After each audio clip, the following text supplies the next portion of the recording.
Welcome to Through the Glass Columns, your weekly Wheel of Time read along podcast. The Wheel of Time turns and ages come and pass, leaving memories that become legend. Legend fades to myth, and even myth is long forgotten when the age that gave it birth comes again. That is your host, Greg, who somehow still knows very little about the Wheel of Time, even though he usually pretends otherwise. And that is Tylor, our resident expert, who makes sure you know how much he knows about the Wheel of Time. It's a lot. Join us each week as we continue our journey through Robert Jordan's great fantasy epic, exploring the books, the television show, ill-advised discussions of visual media on a non-visual podcast, and so much more. Although actually not, it's just that. Yes, all that and actually nothing else as we travel on, and I know what this means now, through the glass columns. Yeah, he really doesn't know all that much. No, you don't know that much.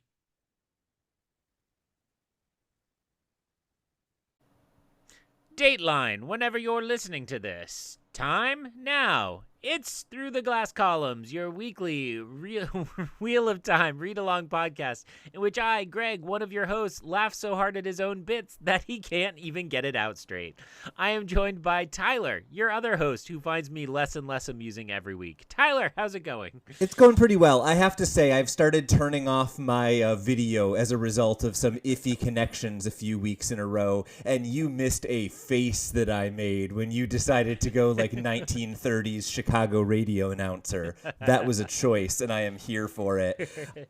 I thought that we had two chapters this week that got me excited, that got me kind of feeling like we had some momentum. And then I stopped and thought about how much really happened before, I don't know, like the last 3 or 4 pages of these chapters. And I'm trying to decide for myself, and I want your take on this. Were these chapters fun and engaging, or am I just getting caught up in the fact that finally we had like 4 different perspectives in 3 weeks on this show, and just the jumping around makes it feel more energetic than it is? I will answer your question by blaming you. You told me big things were going to happen this week, and I was like, oh boy, big things. These don't feel like big things. No, but I wasn't wrong, was I? These don't feel like big things. So it took until the very ending of the second chapter for big things to happen where I felt like, oh, that must be what he meant. And really, like, the last couple pages at that. Yeah. And probably more in my ignorance than my knowledge, I'm like, cool, what does that mean? Like, it does feel big, but I want you to help explain, because that's literally why you're here. And I absolutely will, as soon as we've summarized the first chapter, so people who have only read one chapter can catch up with us. Any thoughts overall on kind of the structure of what we've done here before I dive into a summary of Chapter 9 plans? No, I will just say that, I think in terms of the 2 chapters, this still feels kind of overview level, like let's catch up on where everybody is and what's going on everywhere. But with the exception of those last few pages, and I will stop teasing them. So, but it was interesting to get 2 characters we don't see a lot of here in Chapter 9 plans. So we open with a character we have maybe only gotten 2 or 3 times throughout the series, Pedron Niall, who is upset that his spy master Omerna has allowed a group of illuminators to enter the country, despite the fact that there is a strict quarantine on people from Terabon entering the country, and it's noted that this is primarily to control the flow of information into Amadicia. Pedron Niall insists that it is a waste to have the illuminators here because they never welcome outsiders, and demands that Omerna keep them under guard. Omerna says that Metin Stepanos, the king of Ilion, is ready to join Pedron Niall's alliance, and Omerna then sums up the news of the past few weeks and asserts that several countries are close to joining this alliance. Everything seems positive in the way that he's framing things, but Niall thinks that Omerna is terrible at his position and is always looking for grand conspiracies and things that shouldn't exist and in the long run often don't, despite what he thinks. And he notes that Omerna has bought 3 fake horns of Valir, which I think is amazing. Omerna is dismissed and eventually hands over a message, and at this point, Balwer, the true spy master, enters, while Pedron Niall thinks that he is racing against Rand's explosive growth and power. Balwer doubts both the legends of the Horn of Valir and also Omerna's reading of Matin Stepanos, saying that he will not come to his side, but Niall views his skepticism as the source of his value to him, and Balwer reports that Bashir is in Caemlyn, which seems to be bad news for Pedron Niall, but both Balwer and Niall seem baffled why Rand has not extended his control further in Andor beyond the city of Caemlyn, but they view this pause as an opportunity. Niall counts the opportunities of to create a broad anti-Rand coalition, but he says those opportunities are quickly closing, and Niall opens the message, which is a report from an old contact in Tanchico about a number of things that we recognize as the Seanchan, but Pedron Niall dismisses as simply being idiocy. Balwer then reports on meetings of the Ogier and also a number of sea folk at ports in the south, but not doing any trading, and then he also reports that Rand has reliably been reported in multiple major cities on the same day. Niall dismisses this, but Balwer thinks that it is likely that Rand is actually in those places, and finally, Balwer reports about the rumors that the Red Aja and Loghain that have finally surfaced after everything that's been happening for several books. This causes Pedron Niall to doubt his previous assumption that the tower is faking, that it has split, and it causes him to worry about the numerous high-ranking children who want him to attack Saladar immediately. Pedron Niall concludes that one or the other of the 2 towers must be headed up by representatives of the Black Aja, but he seems stymied by his own belief that all Aes Sedai serve the Dark One. Balwer then suggests a way to frame this, saying that they can claim that the Saladar Aes Sedai seek to work with the White Cloaks, and that a rumor could be circulated, more accurately 4 rumors, that all seem to confirm one another. Balwer is told to start these rumors, but balks when he is told to find Gawain and Elaine, and he says that Niall needs to push Morgase harder, but Pedron Niall seems content to take his deliberate course and win in the long run. We then switch to Morgase's point of view, who is falconing and is worried that she has her sights set on a prize that is too large, just like her falcon. Morgase is surrounded by a number of servants and soldiers who are basically there to keep an eye on her and keep her from getting away, as well as some nobles from Elrond's court who have volunteered to spend time with her. The nobles are impressed by how quickly Galad is climbing the ranks of the children, or I suppose if I'm being television show accurate, how quickly Galad is climbing the ranks of the children. But then she reminds them that Galad is not actually her son, but instead was her ex-husband's son from a previous marriage. Morgase complains about the wine to try to undermine Pedron Niall, but the nobles seem to remind her of the lion thrown on a pedestal as a way to hit back, and also of Rand's associations with her rivals. Morgase abruptly chooses to depart, but as she is gathering up her things to leave, she thinks that the rumors are actually good news for her because none of her close allies are currently in Caemlyn and consorting with Rand. Morgase then asks one of the White Cloaks about the people who they are passing on the road, who are apparently refugees from the Dragonsworn, and Morgase begins to worry that the same is happening in Andor and promises internally to make Rand pay if that is what is happening. So this is a chapter where, as you said, I think you're right that this kind of gives us a big overview of things that have happened, and it still feels like we're kind of catching up. But I have to say, I kind of love any time in Pedron Niall's head, because there's something really fun about someone who is as smart as he is, and also is as wrong as he is about some fundamental assumptions he's making. It kind of makes him a really engaging narrator for me. What did you think of this chapter? Yeah, well, and certainly I don't want to dismiss the content because it is always really curious to hear these rumors from far across the continent. And, you know, sometimes, as you're saying in your summary, the game is that we know the truth behind that rumor, and sometimes it's we don't really know the truth behind that rumor. And, you know, I think initially I kind of wrote a lot of this off as just like read it all as the continent is in chaos, but I'm trying to just pay a little more attention to these different regions that are in chaos because it feels kind of like coming attractions a lot of times, right? Yeah, like, absolutely. There's problems down south. There's problems up north. I mean, there are just problems everywhere, but where we're going and what's going to matter a lot. And to your point, I do think Pedron Niall is an interesting narrator and one who, yeah, I mean, you summed it up exactly right. And boy, isn't that what going on social media is like, right? Mm-hmm. People who are very smart or could be very smart, but make some fundamental assumptions in the wrong direction. So it feels familiar as well as fun.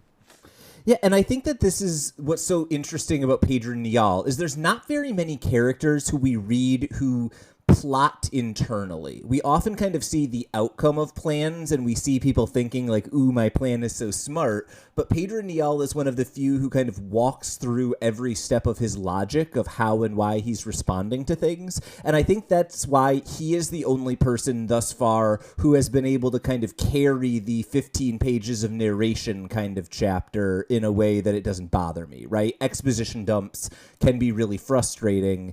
He rescues me from that just a little bit here. That being said, I think we just go blow by blow with the things that he learned because that's probably the easiest way for me to highlight everything that's important without giving away by skipping a bunch of stuff. So I want to start with this news that seems really minor at the beginning, but takes up a good page and a half, 2 pages. The idea that Omerna, this person who is supposedly the spy master, has allowed illuminators into the country that the White Cloaks are in an attempt to basically get them on his side and placate the masses. But it seems like Pedron Niall is not okay with this because he has such a tight grip on that border. Given that we've encountered a few Illuminators before, and we might even know why the Illuminators were moving out of Cairhien towards this kind of western side of the country, I'm curious what your take was on this seemingly minor but linked to a lot of things in our story so far, little detail. Well, and make sure I have the details right. So we remember that Rand was friendly with an Illuminator and caused a conflict at one of their warehouses that caused a lot of destruction, right? You are remembering that correctly, that Rand caused a commotion that caused a lot of destruction. It is Matt who is fairly close with one of the Illuminators, Aludra. Okay. And so the presumption would be all that destruction made them a kind of persona non grata and they had to move out of the city and into the west of the continent. Okay. Seemingly interesting, right? Illuminator's not a faction that's high on my list of priorities for remembering, but yet somewhat intriguing in a fantasy world that their talent is essentially fireworks, right?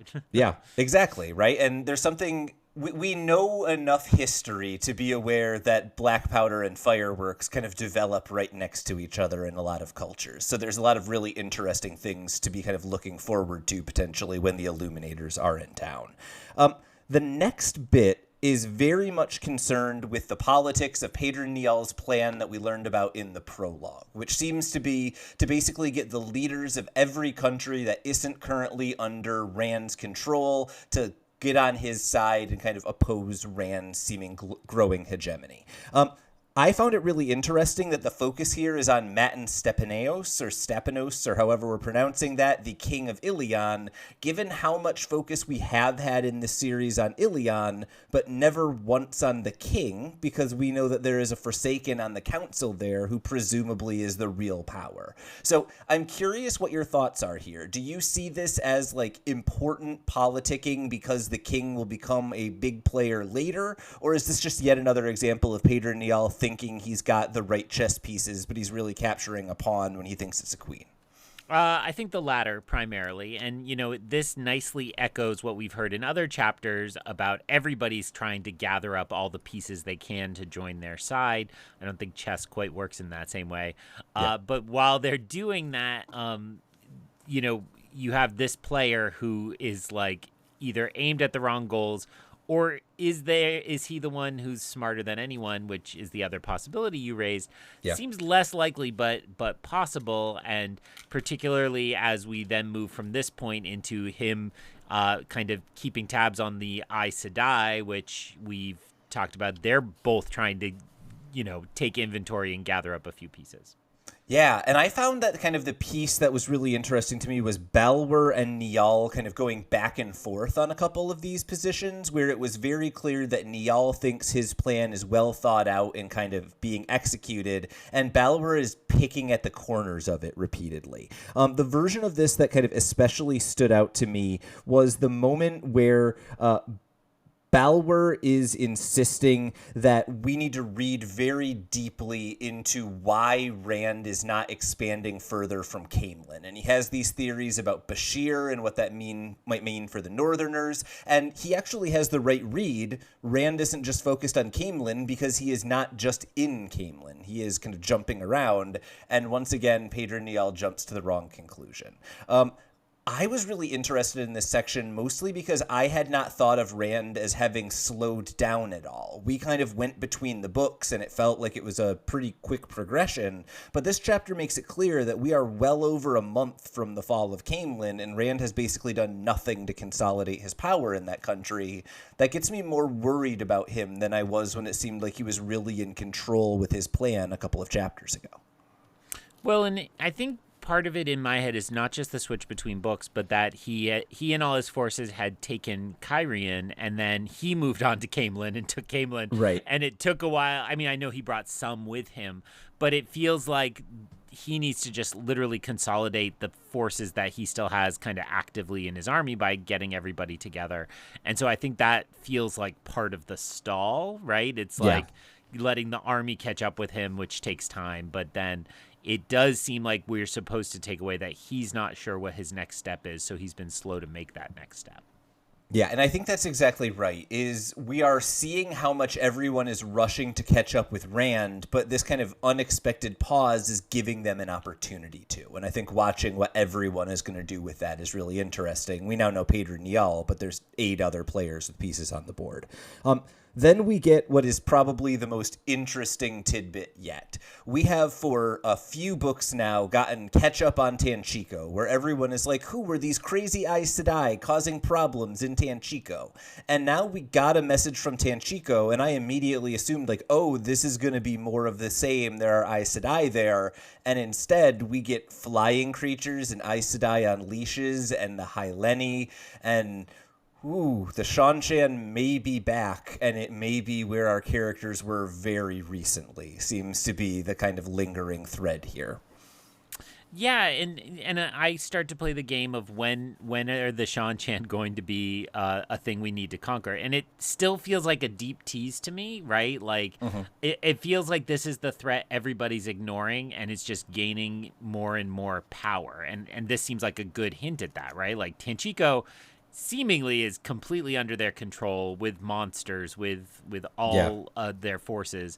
And so that makes me very worried that nobody in any of the plot lines that could do something about this seems concerned about it. Well, and I think it's worth noting, too, if we are reading this Pedron Niall chapter and flipping through our map and saying, like, okay, he says the north is kind of neutral, maybe leaning towards Rand. The east and the southeast is very much Rand's territory. He's looking to kind of consolidate the southwest. Tanchico is on the far west. So this is very much now going to be 2 forces potentially sandwiching Pedron Niall's alliance. But also, as you say, if the White Cloaks are the mini-boss, it feels like the long-term threat for Rand is this kind of growing potential in the West that is now being posed by the Seanchan. After that, then, Balwer has a few little details, but ones that I think are really intriguing. So I just want to get your kind of like thoughts and theories about these couple little things that Balwer brings. Number 1, the Ogier are apparently gathering, and he says that they are moving quickly by the standards of Ogier. Second, we learned that the sea folk are gathering on the southern shores, but they are not trading as much as we would normally expect from them. And third, we've already said Balwer knows that Rand is in multiple cities on the same day. The interesting thing to that is how confident he is about it, which suggests that his spies are in high places, and we should start wondering who is a White Cloak spy among Rand's group. So with those kind of 3 ideas, what stood out to you, or what are you most excited about? I had a funny moment, keeping it spoiler light, watching the TV show where I was like, oh yeah, Loyal. We haven't talked about you in a long time. I forgot you were a part of this series. And that's a little bit with where we are compared to the show. We just got the kind of Perrin pause for a book, which of course meant a Loyal pause, but we never called it that. And so it was like, oh, I forgot the Ogier are still around. So that was the detail that stood out the most to me in terms of I was most excited about. It sounds very much like the Ents, right? Like that we've got a council happening to decide if they're going to get involved, this kind of more ancient people who probably don't get involved in the politics that often.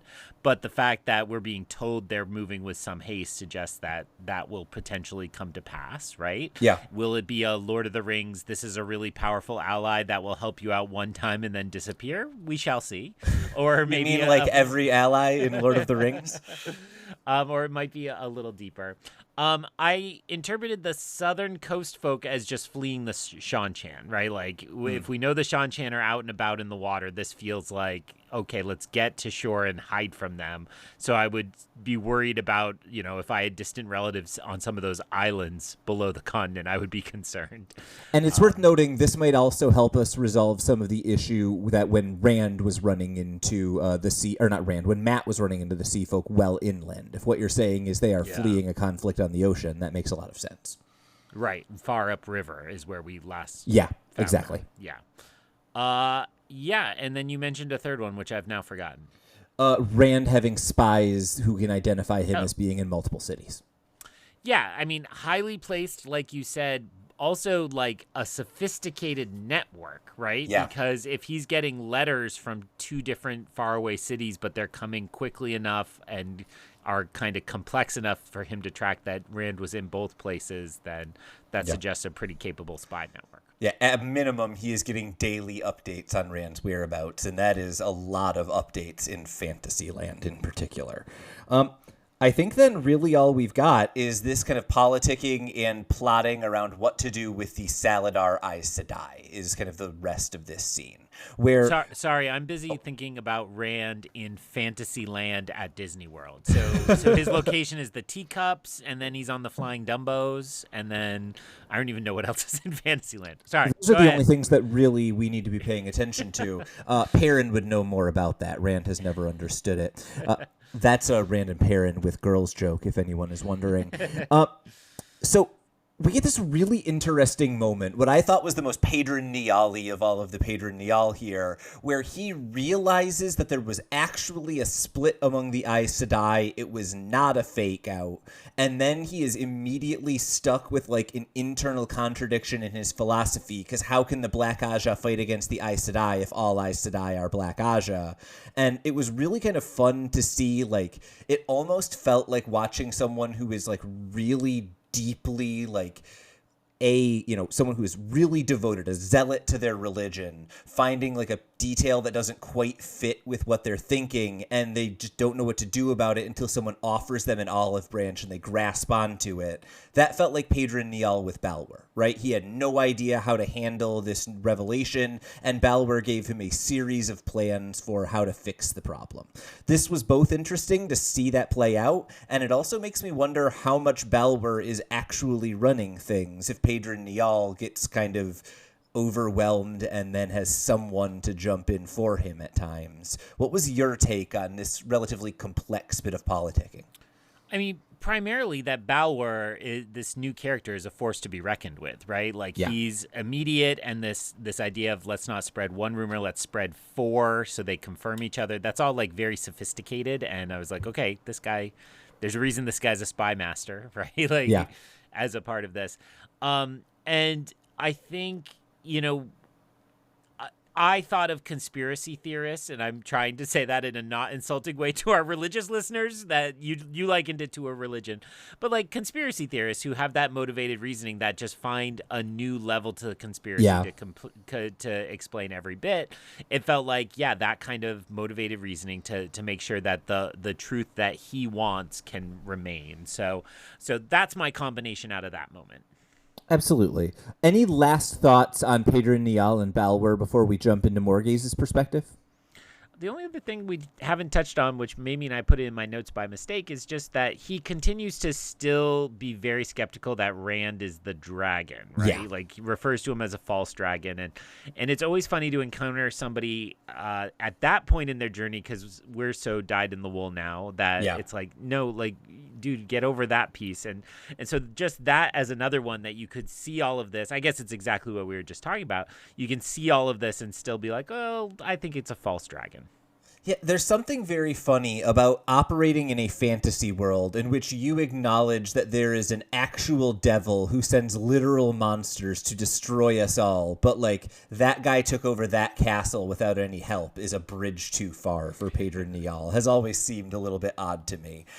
There is one other kind of quick note that ties into the next section, so I'm going to use it as a transition. Balwer suggests that Pedron Niall must exert more pressure on Morgase as quickly as possible, but at the same time seems kind of reluctant to go after Elaine or Gawain as the source of that pressure. He wants the pressure to be applied before they could potentially be found. And I found that little bit of dialogue very interesting, given that it's clear the nobles are trying to kind of like hint at Morgase the importance of her son Galad, and Morgase is really brushing that off as like, he's not actually my son, which is not a perspective she's had before, and it really kind of highlighted how much she is politicking with these people even while trying to push back on being more or less imprisoned.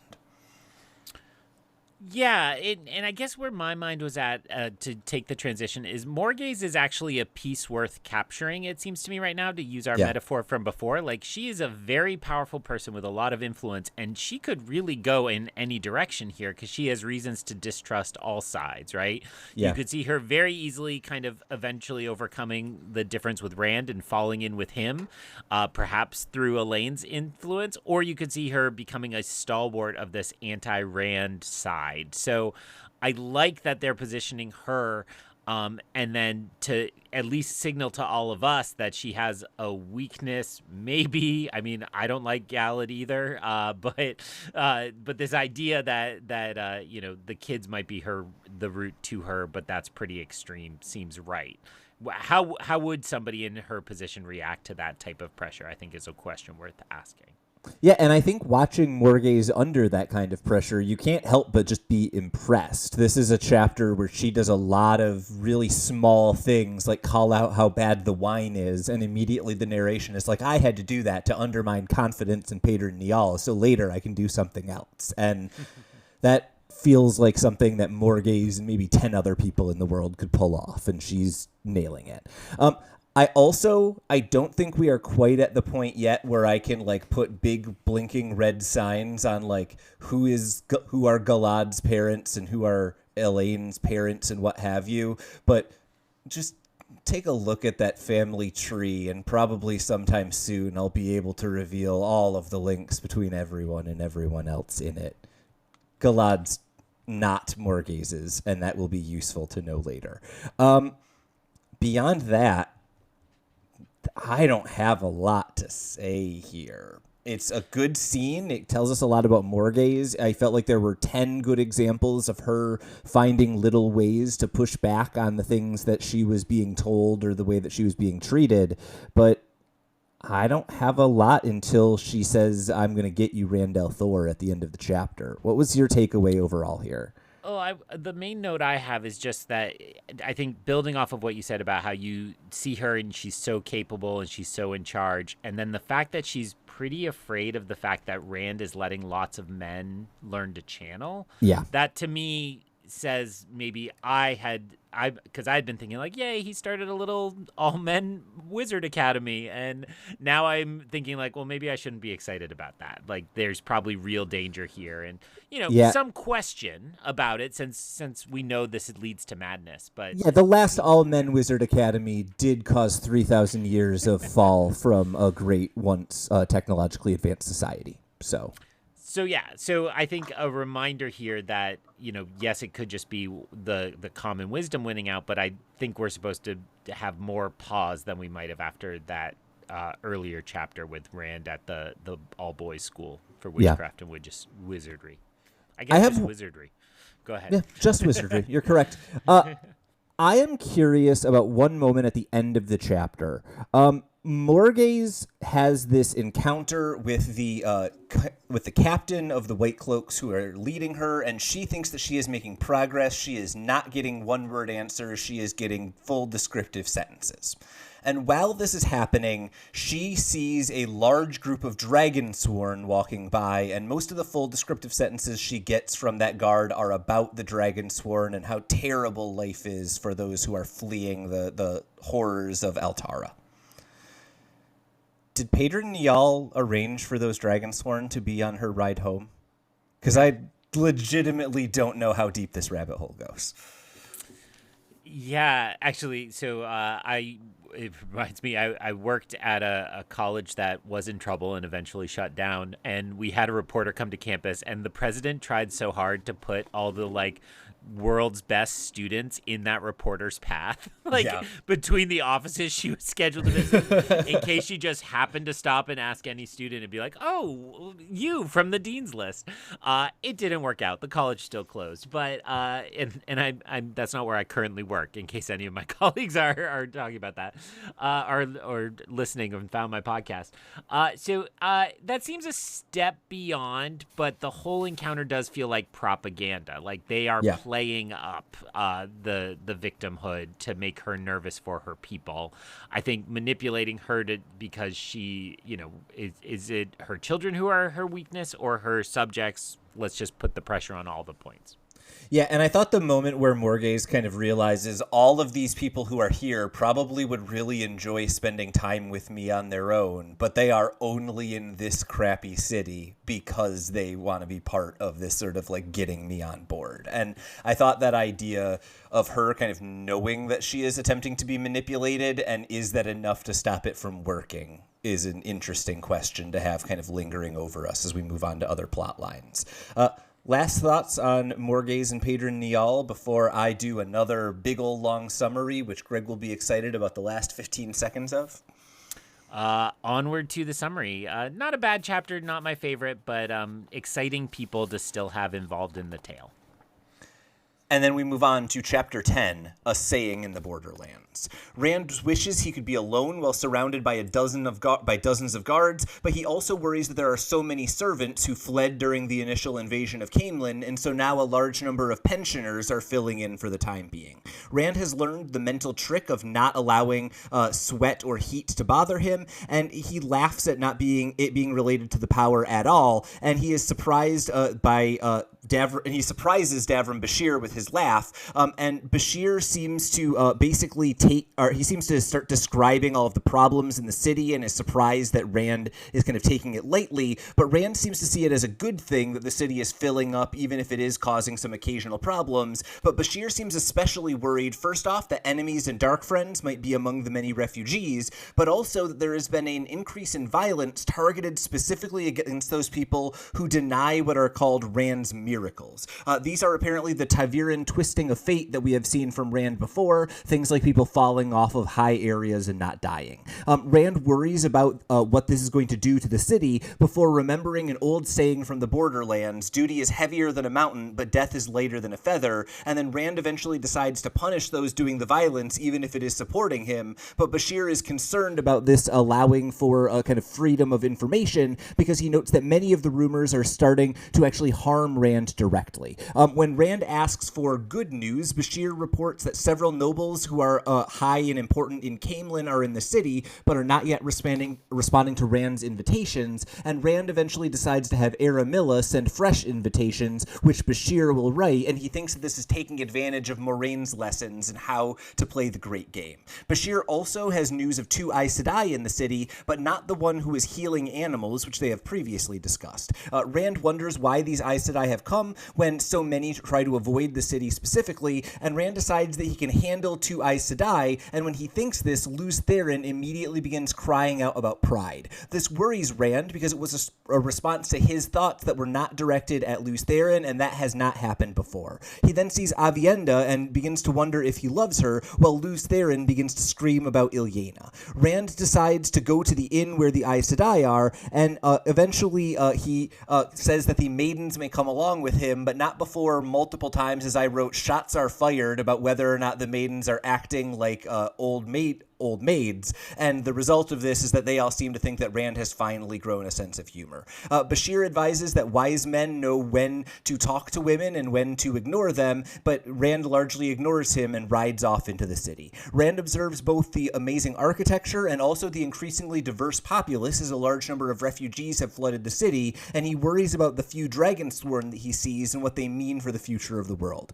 Rand then enters the inn holding his Angriel and ready to channel, but he is surprised when he recognizes many of the young girls in the common room, all of them from the Two Rivers, including Mat's twin sisters, who are apparently on their way to the Tarvalon. They ask after Mat and mention Lord Perrin repeatedly, and he learns all of the details of what has happened in the Two Rivers over the past few months. He thinks about how much harm he has brought upon the world and his home simply by being the Dragon Reborn, even though he hasn't been home, and when the girls can see that he is being bothered by something, they abruptly change topics. They start discussing all of the immigrants and the upheaval that is creating in the Two Rivers in his home, and eventually Varen bursts in, saying that they are not going to Tarvalon yet, and Alana is there with her as well. Rand has to diffuse the tension between the Aiel and the Warders, as they both are trying to protect their individual wards, but Rand eventually asks if they know where the Aes Sedai are, who are rebels, and at this point both Alana and Varen insist that they talk in private, because apparently the girls do not seem to be aware of the split in the tower. At this point, both Bashir and the Aiel and the Warders all have to be talked out of going into this private conversation. Once they are in private, Rand asks again about the rebels, but doesn't receive a clear answer, although their answers do not make it clear that they don't know where the rebels are. Rand presses to know about their informants and how they are getting information, but he is rebuffed, and then when Alana asks about Mat, he also gives a non-committal answer, saying that turnabout is fair play.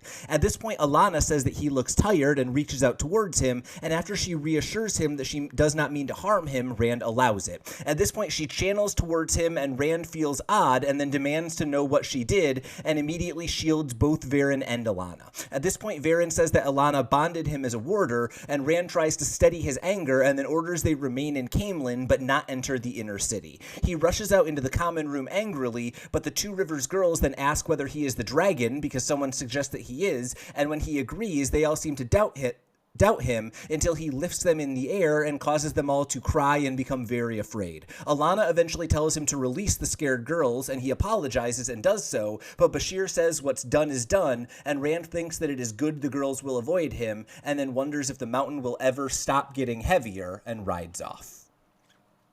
So, I told you something big would happen, and it did. What was your thought on this chapter?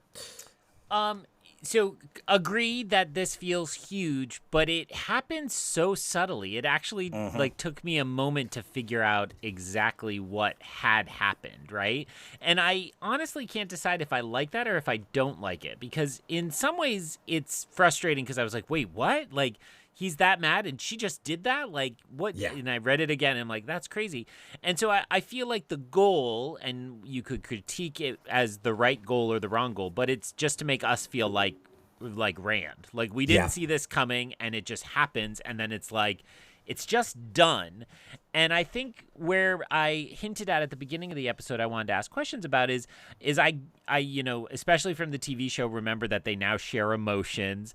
But I think I'm not clear on exactly how much control they can now exert over Rand. Is this really a danger to Rand, or is it more like their fates are locked type of thing? I think is where I'm left a little confused. And we don't have to jump to the end of the chapter first, but that's where I was kind of left confused at the end of this. Nah, let's do it. Let's jump to the end of the chapter. This is the important stuff. This is what we should be spending most of our time on. So, what does the bond look like? We have gotten a number of descriptions of characteristics of the bond. I just want to list as many of them as we can and kind of feel like we've got a good feel for this.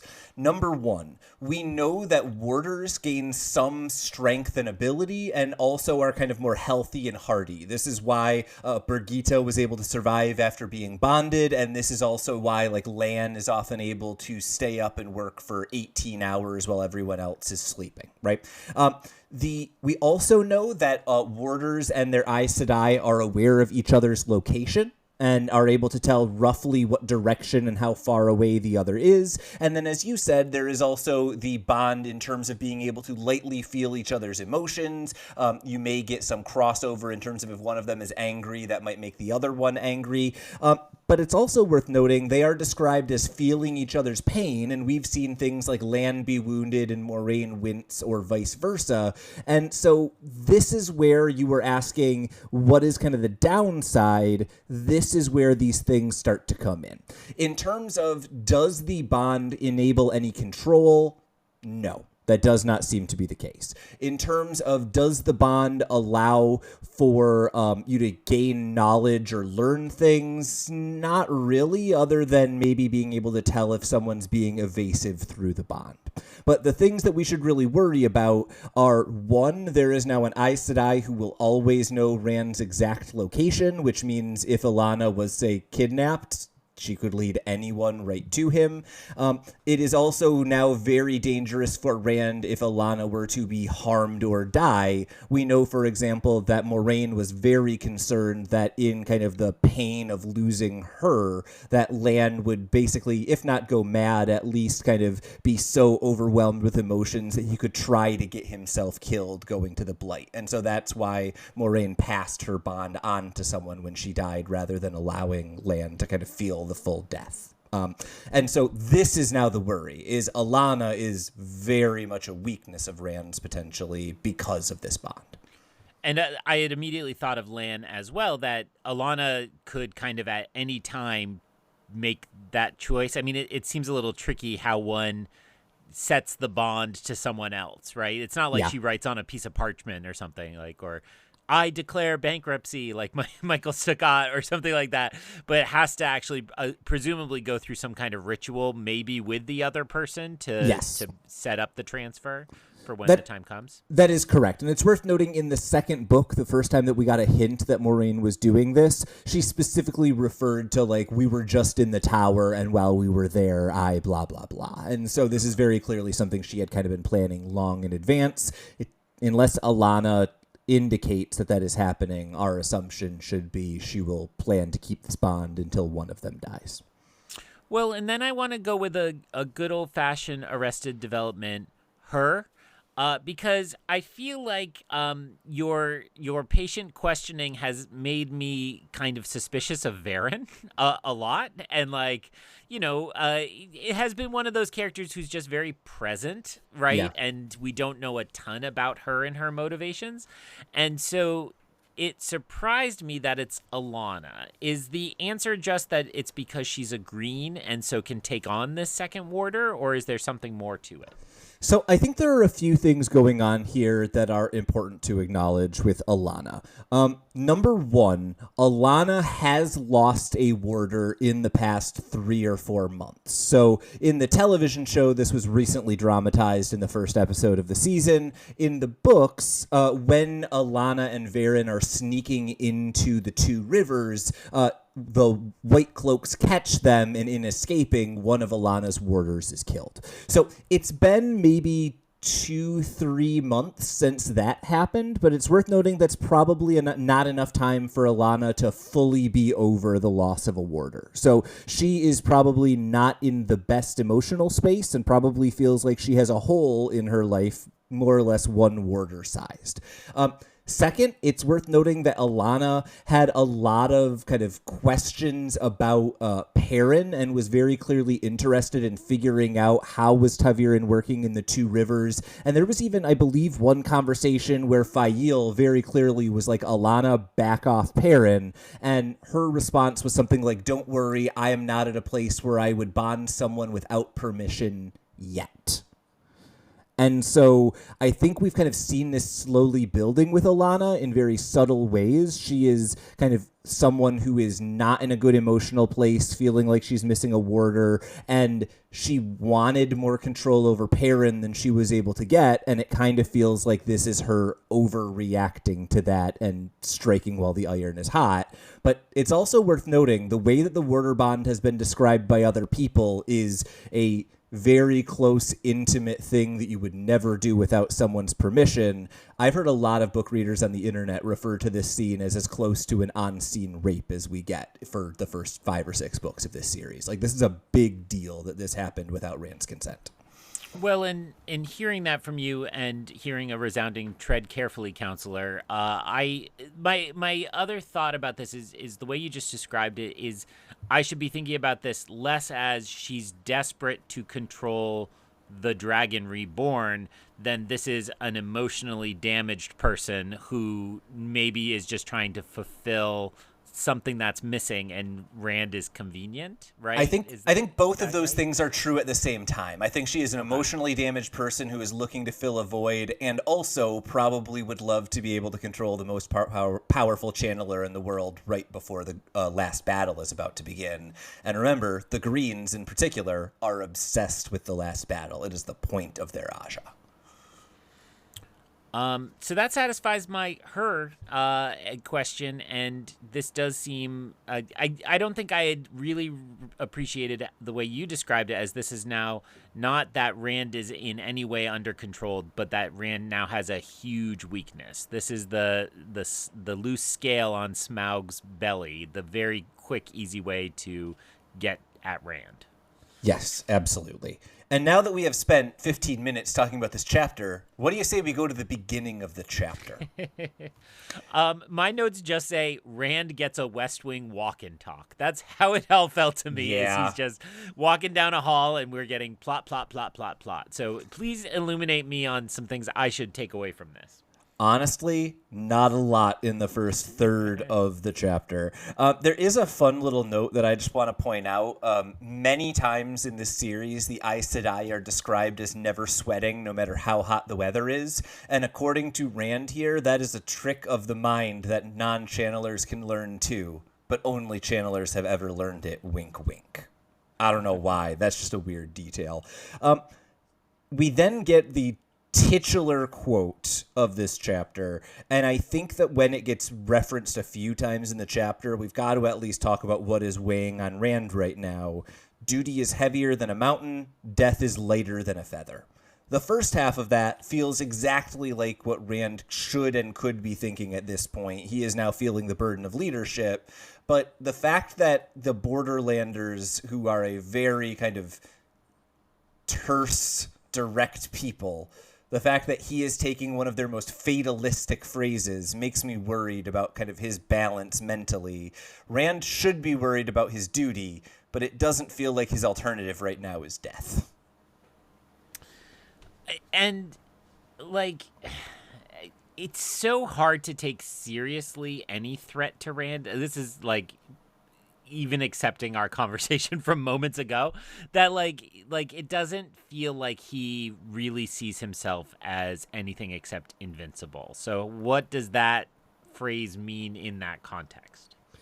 I love the way that you phrased that, because there's something really fun about a character who views themselves as invincible, but the reason why is because there is a very specific prophecy about how they die. Right? It's not actually that Rand is invincible. It's just that he's invincible until the day he gets to Shai'al Ghul. And that is, it's really defeatist, but also encouraging, just like this phrase that I think that's why it kind of connects with him so much. Citing podcast history, that's the plot of Bad Boys 4. So I'm there. Got it. Check. Go on. Oh, the third best Bad Boys. Second best Bad Boys? It's definitely not better than Bad Boys 2. That's what I can tell you. We can guarantee that. I did really enjoy the moment where Rand is trying to figure out how to respond to the new nobles arriving in the city.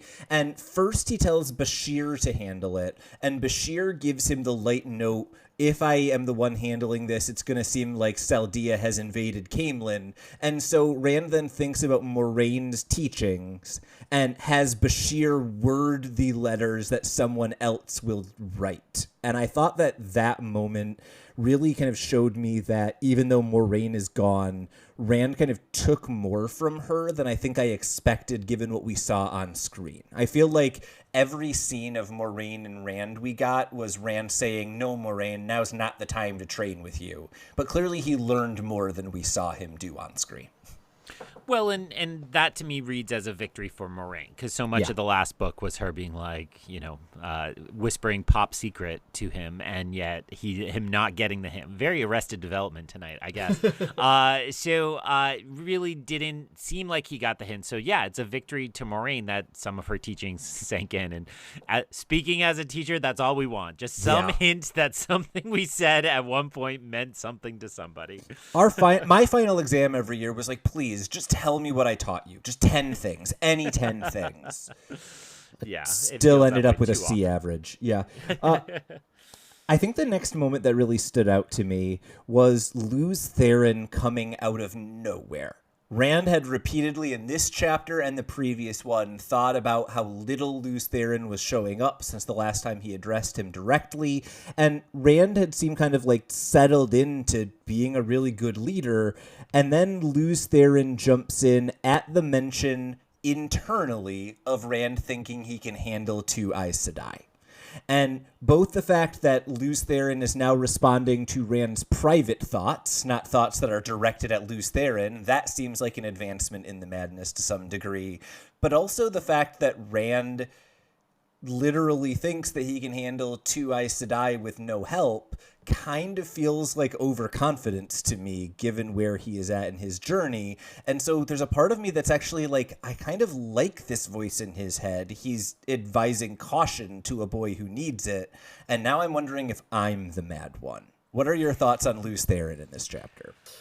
I mean, yeah, I found myself thinking a lot of Venom and his relationship with Eddie Brock, right? That it is like a separate consciousness when we see this kind of advance, right? It's not like a typical split personality, it would seem. And so I think that does speak to what you just said, which is that the voice maybe has its own thoughts and its own suggestions that are separate from Rand's. I'm treading carefully because I think it's dangerous to talk about real mental health conditions and so on, but it doesn't seem like this is how schizophrenia or multiple personalities is usually presented. So I still think of this more as an entity alive in Rand than actual madness, but I don't know that that's the correct read. I think I'm going to say the same thing I've done a couple of times today. Why not both, right? I feel like a taco commercial, but porque no los dos, I think, is the answer to this. Being a distinct personality does not preclude Lews Therin from being madness, and I think that's maybe the best way to read him, at least at this point in the series. That being said, Rand goes for a ride through town and sees some people, and then we get, honestly, maybe my favorite scene, which is Rand al'Thor and a bunch of girls from his hometown catching up on what's going on and correcting Rand repeatedly that they need to call him Lord Perrin. I just thought this was a fun scene. Like, I don't know that I got anything out of it plot-wise or otherwise, but for someone who kind of wants Rand to go home just to see what that looks like, this was as close as we've gotten in 6 books. So I don't know if you know this about me. I don't know if I've ever shared this with you, but I was, whoever I was in high school, and then I graduated and I went to a very small college. And by virtue of the fact there were only 4 guys in my class, I became a quote unquote big man on campus, right? Like well known. I wouldn't even go so far to say popular, but everybody knew who I was and, very stood out, certainly. And so my sophomore year, a girl I was not friends with but friendly with from my high school transferred into my college, and it was really weird in this exact way, right? Because it's like, no, you don't understand, I'm different here. Like, you need to understand that I'm not, no, don't talk about those things, like, and so it felt like a very similar kind of disconnect, and so it was very funny to me to kind of make that connection. And I think it is meant to feel in some ways juvenile, but also that kind of disconnect with your hometown. Like, things change in your hometown once you move away. And in this case, it's your best friend is now a lord, which is a little more specific version of that.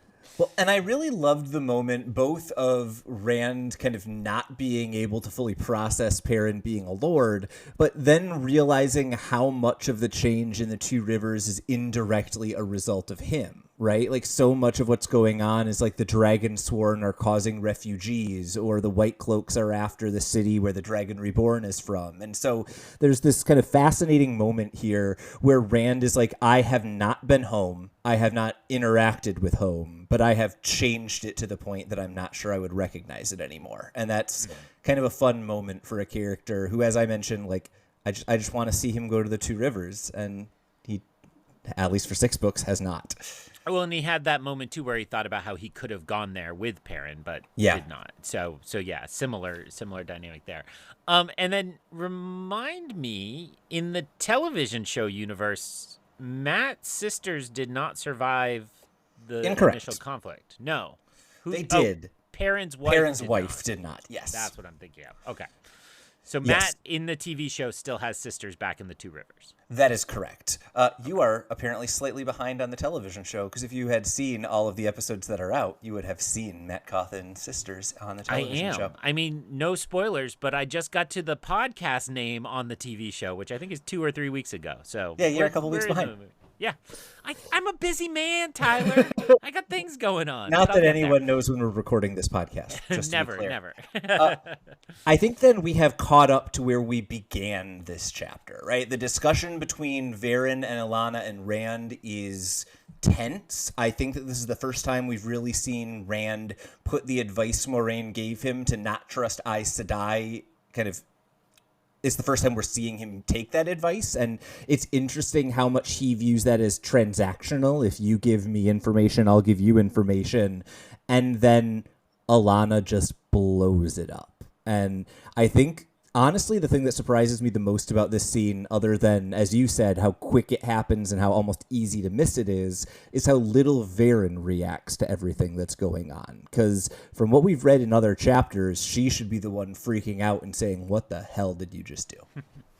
Well, and it's correct to read these two Aes Sedai. They are technically still aligned with the Tower, but that's probably a loose allegiance? It sounds like they basically found out that the tower has fallen and don't yet fully know who's on what side completely. So okay. I think it would be, they are free agents is maybe the best way to think of them. Okay. And now that's even more important which way they decide to go. So. Well, right now, they don't get to go anywhere. I thought it was fascinating that Rand's response is like, this is horrible. Why would you do this to me? You kind of need to stay right here. And not get out of town, I think, is a very interesting choice. So I'm curious, what do you expect of Rand with these characters going forward? Because he is now in a very volatile position with people who, in an odd way, have some degree of power over him now. I mean, I think we've already seen it in the events that come after the bonding. There's rage, and certainly going to see more of that between him and these characters. And I think, what comes to mind is the Indiana Jones quote, "You are meddling with forces you cannot possibly comprehend," right? Yeah. I think this was a rash move, and they are so far behind on where Rand has advanced to. And Varen alludes to this, right? Varen says, like, oh, a lot's happened to you since I last saw you. That's accurate, right? Yeah. That's somewhere in here. Yeah. That it does seem like they're very much in for some pain as they figure out what this working relationship is going to be. I do have to say, this is finally the big payoff for like 3 seasons of the television show having Alana as a character in books that she was not involved in at all, right? That is a character who largely shows up at the beginning of book 4 without much fanfare, but if you've been watching the television show, you know Alana pretty well. You've met her warders, you've interacted with them for multiple seasons. I'm kind of curious, how are you feeling about what Alana's role is going forward? Do you see this as a short-term thing that eventually gets resolved, or do you see Alana now as a major player for the remainder of the series because she has bonded Rand? Honestly, I mean, trying to set aside that we've talked so much about how big an event this kind of feels like a short-term problem, right? It seems not impossible that he could just kill her, right? And while that would be like a step towards madness or darkness and he would be affected by it, it doesn't seem like that would be that hard or unbelievable a way to get out of this problem. And so Greg doesn't think that Rand is mad, but does think he should just kill someone to get out of his problems. Yeah, totally checks out. Nothing bad about that arithmetic. All right. We've done a long episode. I'm tired, and I do so little of the work on this. So let's see. I will do a little work now. Coming up next week, we have 2 more chapters, and we come in just a shy bit shorter than this week. So we will be reading Chapter 11, Lessons and Teachers, and Chapter 12, Questions and Answers. 2 chapters and a total of 5 words between them, which took us a long time to figure out before the show began. We went from 4 to 6 to 5, and it should not take that long to count to 5. It's a very good thing that this is not a math podcast, I guess is really what we're saying. I thought this was a really fun week from my perspective. We got some motion forward. We got a lot of kind of plot threads dangling that we now get to play around with and resolve. And so as we move into our next couple weeks, Greg, what are you looking forward to? Because I feel like this is more positive than we often are 7 weeks into a book.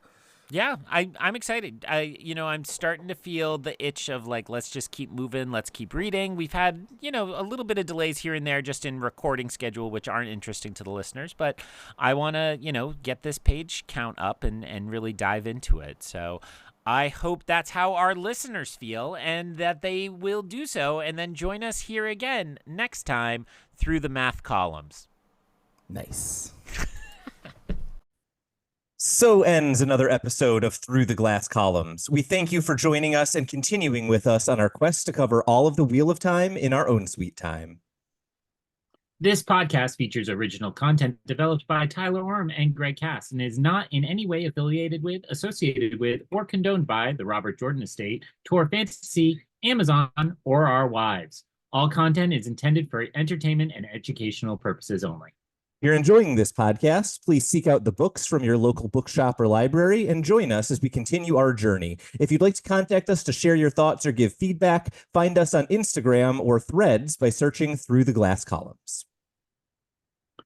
Thank you once again for being a part of this community. If you're enjoying the show, please subscribe, leave us a review wherever you are listening, and recommend this show on your social media to help us grow our community. We look forward to welcoming you back next time on Through the Glass Columns.